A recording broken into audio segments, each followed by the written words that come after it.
2002년 6월 동해안 강릉 안목 해변의 한 민박집에 결혼식을 올린 지 일주일도 채 안 된 신혼부부가 2박 3일 여행을 왔습니다. 33세 박서준 씨와 30세 김지우 씨는 첫날 저녁 바다를 배경으로 기념사진을 찍었습니다. 카메라 속 그들의 모습은 그 어느 때보다 행복해 보였습니다. 다음날 아침 민박집 주인 이순자 할머니는 여느 때처럼 방문을 노크했습니다. 한 번, 두 번, 세 번. 하지만 아무런 대답이 없었습니다. 체크아웃 시간이 한참 지났는데도 신혼부부는 나타나지 않았습니다. 마스터키로 문을 열고 들어간 방. 여행용 캐리어는 열려 있었고 침대 옆 협탁에는 휴대폰 2대가 나란히 놓여 있었습니다. 지갑도 카메라도 모든 짐은 그대로였습니다. 오직 사람만 사라진 것입니다. 경찰과 해경, 수백 명의 자원봉사자들이 산과 바다를 샅샅이 뒤졌지만 아무런 단서도 찾지 못했습니다. 목격자도 증거도 그 어떤 흔적도 발견되지 않았습니다. 그리고 10년이라는 세월이 흘렀습니다. 사건은 사람들의 기억 속에서 점차 잊혀갔고 아무도 다시 이 부부의 이름을 언급하지 않았습니다. 그런데 평범하던 어느 날 중고날에 올라온 낡은 가죽 가방 하나가 모든 것을 뒤흔들었습니다. 너무나도 충격적인 발견이었습니다. 그 가방은 어떻게 중고시장에 흘러 들어간 걸까요? 그리고 그 안에 숨겨진 진실은 무엇이었을까요? 그날의 흔적에서 모든 것을 전해드립니다. 오늘의 이야기를 시작하기 전에 잠시만요. 구독과 좋아요를 눌러주시면 이러한 미스터리한 이야기들을 계속 전해드릴 수 있는 큰 힘이 됩니다. 2002년 6월 서울 강남의 한 웨딩홀에서 박서준 씨와 김지우 씨의 결혼식이 열렸습니다. 33세 박서준 씨는 중소기업에서 일하는 평범한 회사원이었고 30세 김지우 씨는 프리랜서 작가를 꿈꾸며 다음 카페를 운영하던 활발한 여성이었습니다. 두 사람은 지인의 소개로 만나 1년간의 연애 끝에 결혼을 결심했습니다. 결혼식은 소박했지만 따뜻했습니다. 양가 부모님과 친지들이 모여 두 사람의 앞날을 축복했습니다. 박서준 씨의 아버지 박영호 씨는 퇴직 공무원으로 과묵한 성격이었지만 그날만큼은 아들의 손을 꼭 잡고 행복해했습니다. 김지우 씨의 언니 김지혜 씨는 동생의 웨딩드레스 자락을 정리해주며 눈물을 글썽였습니다. 간호조무사로 일하던 언니는 늘 동생을 염려하는 마음이 컸습니다. 신혼여행 장소는 김지우 씨가 선택했습니다. 동해안의 강릉 안목 해변이었습니다. 박서준 씨는 아내의 선택에 흔쾌히 동의했습니다. 김지우 씨는 자신의 다음 카페에 이렇게 적었습니다. 바다가 보고 싶어요. 푸른 파도 소리를 들으며 새로운 시작을 하고 싶어요. 결혼식 사흘 뒤 두 사람은 2박 3일 일정으로 신혼여행을 떠났습니다. 박서준 씨는 회사에 휴가를 냈고 김지우 씨는 노트북과 카메라를 챙겼습니다. 카페의 신혼여행기를 연재할 계획이었습니다. 출발 전날 밤 김지우 씨는 언니와 통화했습니다. 그녀의 목소리는 설렘 가득한 기대감으로 충만했습니다. 해변 근처의 작은 민박집에 도착한 것은 오후 4시경이었습니다. 70대 이순자 할머니가 운영하는 아담한 숙소였죠. 민박집 주인은 젊은 부부를 반갑게 맞이했습니다. 방은 2층 모퉁이 방이었고 창문으로는 바다가 한눈에 들어왔습니다. 박서준 씨는 짐을 풀며 아내에게 물었습니다. 마음에 들어? 김지우 씨는 환하게 웃으며 고개를 끄덕였습니다. 첫날 저녁 두 사람은 해변으로 나갔습니다. 6월의 바다는 아직 차가웠지만 맨발로 모래사장을 걷기에는 충분했습니다. 김지우 씨는 카메라로 석양을 담았고 박서준 씨는 아내의 모습을 휴대폰으로 찍었습니다. 그리고 두 사람은 함께 셀카를 찍었습니다. 배경에는 붉게 물든 하늘과 잔잔한 파도가 아름다웠습니다. 저녁 9시경 두 사람은 숙소로 돌아왔습니다. 김지우 씨는 노트북을 열어 카페에 사진을 올렸습니다. 제목은 새로운 시작 바다와 함께였습니다. 글의 마지막 문장은 이렇게 끝났습니다. 내일은 더 멋진 하루가 될 거예요. 사랑하는 사람과 함께라면 어디든 천국이죠. 그것이 김지우 씨가 남긴 마지막 기록이었습니다. 다음 날 아침 두 사람은 체크아웃 시간이 돼도 나타나지 않았습니다. 민박집 주인이 문을 두드렸지만 아무 대답이 없었습니다. 마스터키로 문을 열고 들어간 방에는 짐가방과 휴대폰, 지갑이 그대로 놓여 있었습니다. 침대는 사용한 흔적이 있었지만 사람은 어디에도 없었습니다. 민박집 주인은 즉시 경찰에 신고했습니다. 하지만 이미 12시간 이상이 지난 뒤였습니다. 황금 수색 시간은 안타깝게도 놓쳐버린 것입니다. 경찰이 도착한 것은 신고를 받고 30분 뒤였습니다. 최수연 담당 형사는 먼저 방을 꼼꼼히 살펴봤습니다. 여행용 캐리어 2개가 정리되지 않은 채 열려 있었고 옷가지들이 여기저기 놓여 있었습니다. 김지우 씨의 노트북은 켜진 상태였지만 화면 보호기가 작동 중이었습니다. 박서준 씨의 지갑에는 현금 50만 원과 신용카드가 그대로 들어 있었습니다. 무엇보다 이상한 것은 두 사람의 휴대폰이었습니다. 침대 옆 협탁에 나란히 놓여 있었죠. 2002년 당시에도 외출할 때 휴대폰을 집에 두고 나가는 경우는 드물었습니다. 최수연 형사는 민박집 주인에게 물었습니다. 어젯밤에 특별한 일은 없었나요? 이순자 할머니는 고개를 저었습니다. 저녁 9시경에 부부가 돌아오는 것을 봤고 그 이후로는 아무 소리도 듣지 못했다고 했습니다. 해경과 소방대가 동원되어 대대적인 수색이 시작됐습니다. 강릉 안목 해변과 인근 방파제, 숲길까지 샅샅이 뒤졌습니다. 잠수부들이 바다에 투입됐고 경찰견이 동원되어 냄새를 추적했습니다. 하지만 아무런 단서도 찾을 수 없었습니다. 마치 두 사람이 공기 중으로 증발해버린 것처럼 말이죠. 수색이 이틀째 되던 날 경찰은 주변 상점과 식당을 돌며 목격자를 찾기 시작했습니다. 해변 근처 편의점 주인 김민수 씨가 중요한 증언을 했습니다. 실종 전날 밤 8시경 박서준 씨가 음료수를 사러 왔다는 것이었습니다. 편의점 CCTV에는 박서준 씨의 모습이 선명하게 찍혀 있었습니다.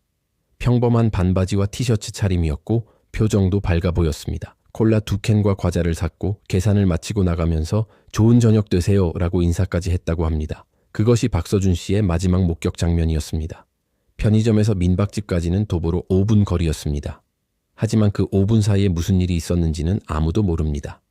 당시 그 지역에는 CCTV가 거의 없었고 있는 것마저도 화질이 좋지 않았습니다. 김지우 씨의 흔적도 찾기 시작했습니다. 그녀가 운영하던 다음 카페를 확인한 결과 마지막 게시물은 실종 전날 밤 9시 15분에 올라온 것이었습니다. 사진 넉 장과 짧은 글이었습니다. 사진 속 두 사람은 행복해 보였고 특별히 이상한 점은 없었습니다. 댓글란에는 친구 박수진 씨 등 몇몇 친구들의 축하 메시지가 달려 있었습니다. 수색 4일째 한 관광객이 제보를 했습니다. 실종 전날 밤 10시경 방파제 근처에서 남녀가 다투는 소리를 들었다는 것이었습니다. 목소리가 꽤 컸고 여자가 우는 것 같았다고 했습니다. 하지만 어두워서 얼굴은 보지 못했고 그저 연인들의 싸움이려니 하고 지나쳤다고 했죠. 경찰은 즉시 방파제를 다시 수색했지만 역시 아무것도 발견하지 못했습니다. 일주일이 지나자 언론이 관심을 갖기 시작했습니다. 신혼부부 미스터리 실종, 흔적 없이 사라진 두 사람 같은 제목의 기사들이 쏟아졌습니다. 전국에서 제보가 들어왔습니다. 누군가는 서울에서 비슷한 부부를 봤다고 했고 또 누군가는 부산행 기차에서 봤다고 했죠. 하지만 확인 결과 모두 오인이었습니다. 박서준 씨의 회사 동료 이성민 씨 등도 조사를 받았습니다. 이성민 씨는 이렇게 증언했죠. 최근 박서준 씨가 뭔가 고민이 있는 것 같았어요. 가끔 멍하니 있을 때가 있었고 야근도 자주 했습니다. 하지만 그것이 실종과 관련이 있는지는 알 수 없었습니다. 회사 일로 스트레스를 받는 것은 누구나 겪는 일이었으니까요. 김지우 씨의 친구 박수진 씨 등도 비슷한 증언을 했습니다.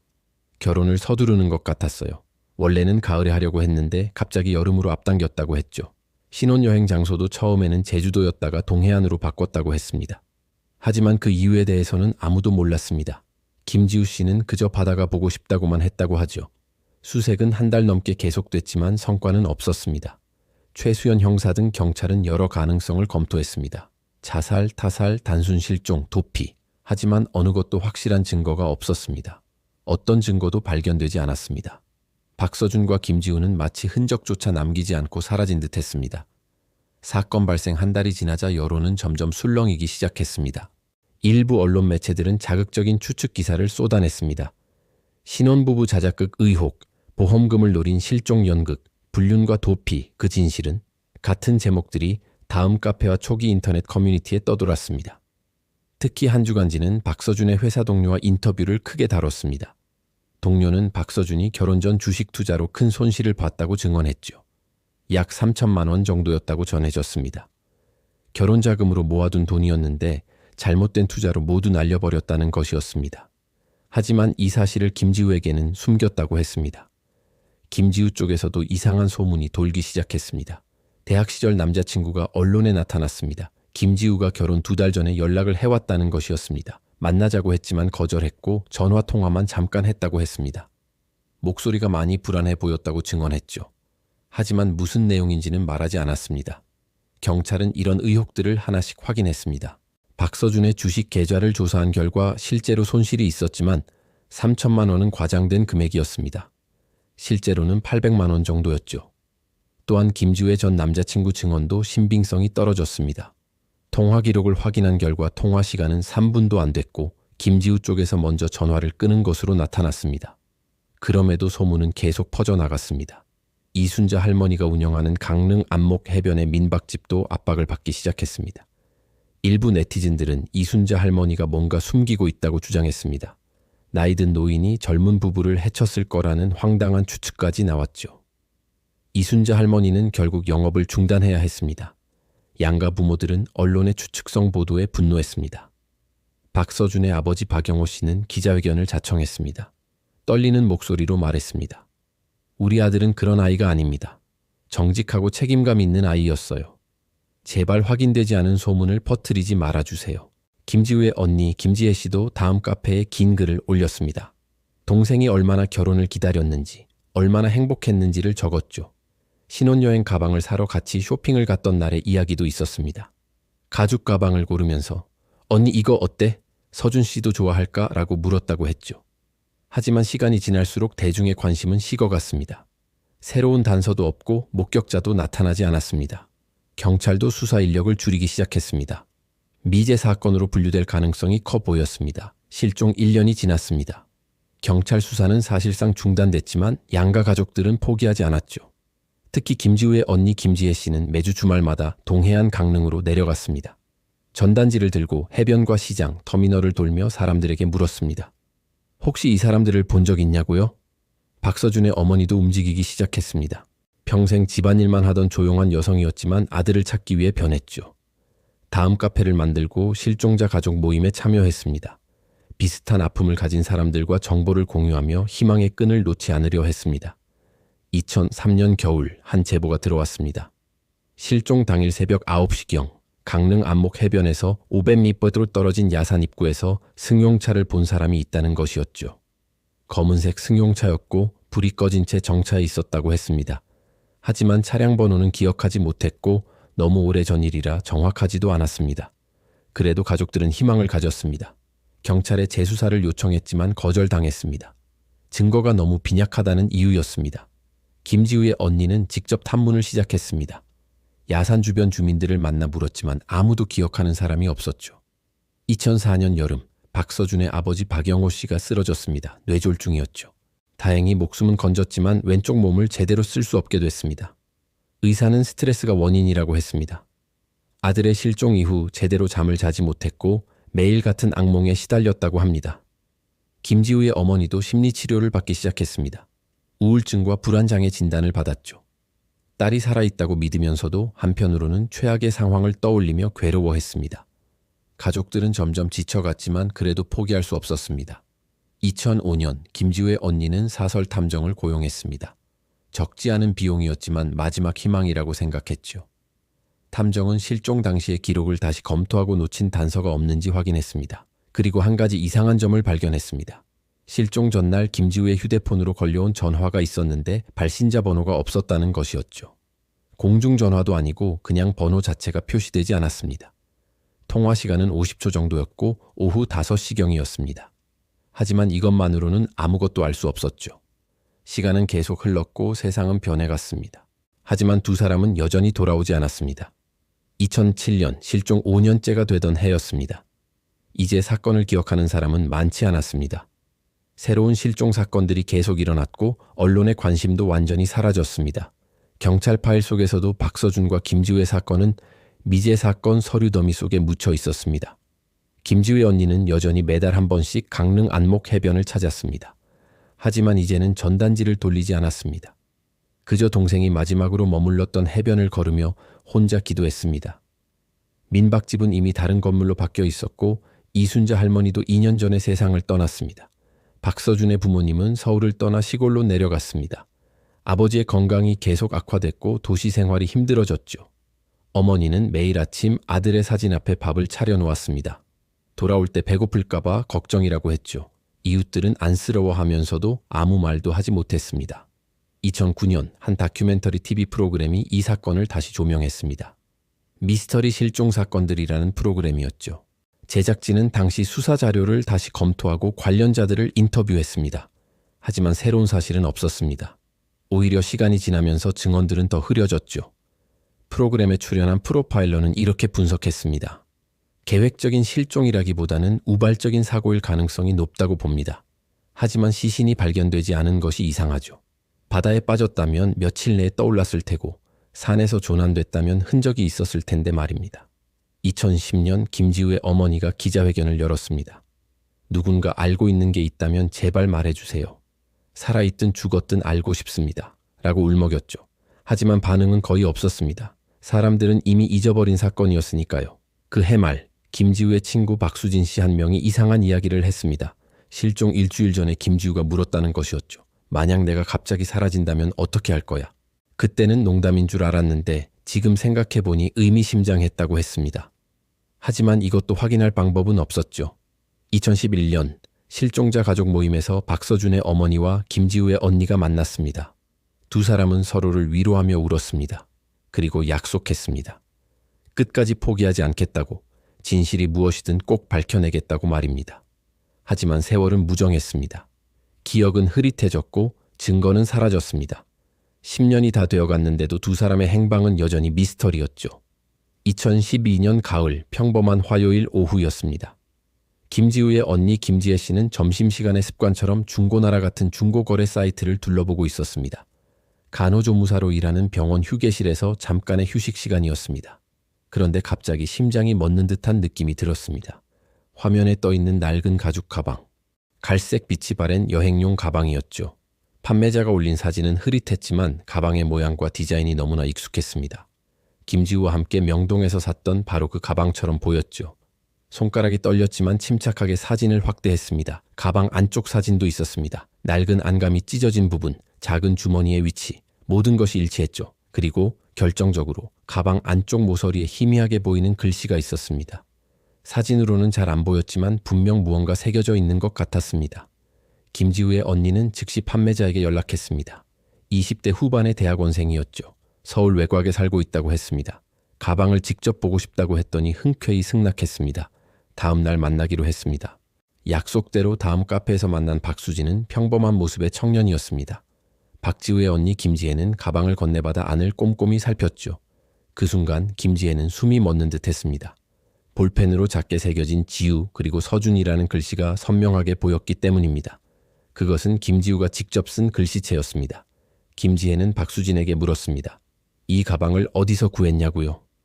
청년은 5년 전쯤 중고나라 같은 온라인 벼룩시장에서 샀다고 했습니다. 정확한 장소는 기억나지 않지만 서울 근교였다고 덧붙였죠.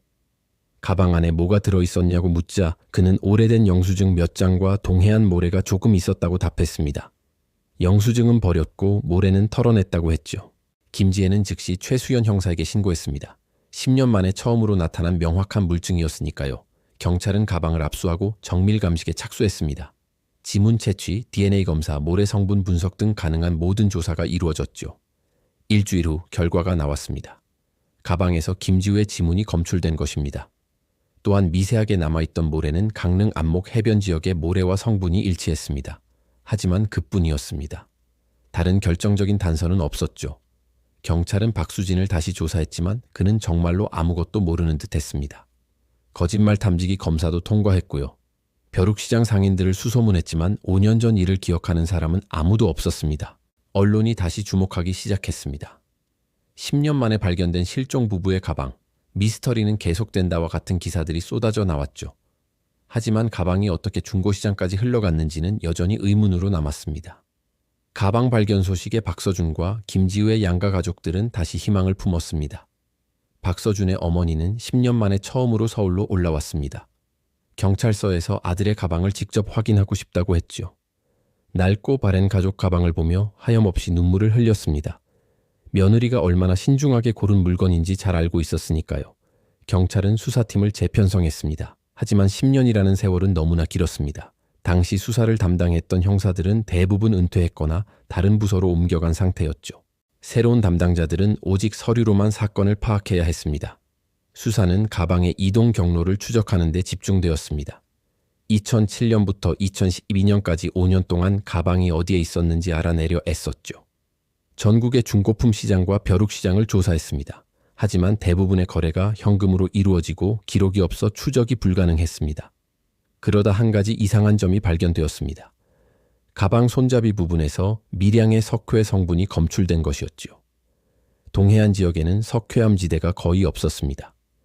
이것은 가방이 강원도 내륙 지역이나 충청도 일부 지역 같은 다른 곳으로 이동했을 가능성을 시사했습니다. 전문가들은 해당 지역을 추정했죠.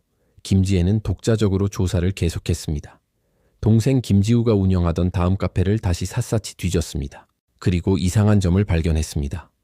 실종 한 달 전에 김지우가 쓴 글에 이런 문장이 있었던 것입니다. 때로는 모든 것을 버리고 새롭게 시작하고 싶을 때가 있다. 아무도 모르는 곳으로 가서 다른 사람이 되고 싶다. 이 글을 본 일부 네티즌들은 계획적인 실종을 다시 의심했습니다. 하지만 김지혜의 생각은 달랐습니다. 동생은 원래 감성적인 글을 자주 썼고 이런 표현은 문학적인 수사일 뿐이라고 확신했죠. 2013년 봄, 또 다른 제보가 들어왔습니다.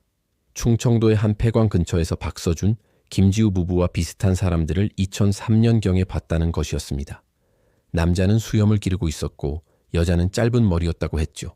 하지만 제보자의 기억이 너무 흐릿했고 확인할 방법도 없었습니다. 수사는 다시 교착 상태에 빠졌습니다. 가방이라는 물증이 나타났지만 오히려 더 많은 의문만 남겼죠. 왜 가방만 나타났을까? 누가 중고시장에 팔았을까? 두 사람은 정말 어디로 간 것일까? 경찰은 결국 수사를 다시 축소했습니다. 더 이상 진전이 없다는 판단이었죠. 가족들은 절망했지만 완전히 포기할 수는 없었습니다. 2025년 현재 박서준과 김지우가 사라진 지 23년이 흘렀습니다. 두 사람이 살아있다면 박서준은 56세, 김지우는 53세가 되었을 나이죠. 하지만 여전히 그들의 행방은 오리무중입니다. 박서준의 아버지는 5년 전 세상을 떠났습니다. 마지막까지 아들의 이름을 부르며 눈을 감았다고 하죠. 어머니는 80을 넘긴 나이에도 여전히 아들을 기다리고 있습니다. 치매 증상이 시작되었지만 아들의 실종 사실만은 잊지 않았습니다. 매일 오늘은 서준이 소식 없니? 라고 묻곤 하죠. 김지우의 부모님도 많이 늙으셨습니다. 어머니는 요양원에 계시고 아버지는 작년에 폐암 진단을 받으셨죠. 김지혜만이 여전히 활발하게 움직이고 있습니다. 이제는 소셜미디어를 통해 동생의 사건을 알리고 실종자 가족 모임에서 봉사활동을 하고 있죠. 강릉 안목해변은 완전히 변했습니다. 고층 리조트들이 들어섰고 관광객들로 북적이는 명소가 됐죠. 해변 한쪽 구석 작은 벤치 하나만이 과거를 기억하고 있습니다. 박서준 김지우 실종 장소라는 작은 명패가 달린 벤치. 하지만 대부분의 사람들은 그냥 지나칩니다. 가끔 누군가 꽃을 놓고 가기도 합니다. 누구인지는 알 수 없죠. 어쩌면 비슷한 아픔을 가진 사람일지도 모릅니다. 바다는 여전히 파도를 만들고 모래사장은 매일 조금씩 모양을 바꿉니다. 시간은 모든 것을 지우려 하지만 기억하는 사람들이 있는 한 완전히 사라지지는 않죠. 경찰 창고 한 구석에는 증거품 상자가 먼지를 뒤집어 쓴 채 놓여 있습니다. 그 안에는 김지우의 가방과 당시 수사 기록들이 들어있죠. 미제 사건 파일에는 장기 실종이라는 딱지가 붙어 있습니다. 공소시효는 없지만 사실상 수사는 종결된 것이나 다름없습니다. 김지혜는 최근 인터뷰에서 이렇게 말했습니다. 이제는 살아서 돌아오기를 바라지 않아요. 그저 무슨 일이 있었는지, 어디에 있는지만이라도 알고 싶습니다. 그래야 우리도 마음을 정리할 수 있을 것 같아요. 이 사건은 우리에게 많은 것을 생각하게 합니다. 사랑하는 사람이 어느 날 갑자기 사라진다면 남겨진 사람들은 어떻게 살아가야 할까요? 답을 찾을 수 없는 질문을 안고 살아가는 것이 얼마나 고통스러운 일인지 우리는 상상조차 하기 어렵습니다. 때로는 진실을 모르는 것이 더 잔인한 형벌일 수 있습니다. 희망과 절망 사이를 오가며 평생을 살아야 하니까요. 하지만 그럼에도 불구하고 가족들이 포기하지 않는 이유는 단 하나입니다. 사랑하는 사람을 잊을 수 없기 때문이죠. 우리 사회는 실종자와 그 가족들에게 더 많은 관심을 가져야 합니다. 단순히 미스터리로 소비하는 것이 아니라 그들의 아픔에 공감하고 함께 해결책을 찾아야 합니다. 더 나은 수색 시스템, 더 체계적인 수사 방법, 그리고 가족들을 위한 지원 체계가 필요합니다. 박서준과 김지우의 이야기는 아직 끝나지 않았습니다. 언젠가 진실이 밝혀질 수도 있고 영원히 미스터리로 남을 수도 있죠. 하지만 중요한 것은 우리가 그들을 기억한다는 것입니다. 그날인 적은 앞으로도 세상이 기억해야 할 사람들의 이야기를 전하겠습니다. 구독과 좋아요는 그 기억을 더 멀리 퍼뜨리는 힘이 됩니다. 시청해 주셔서 감사합니다.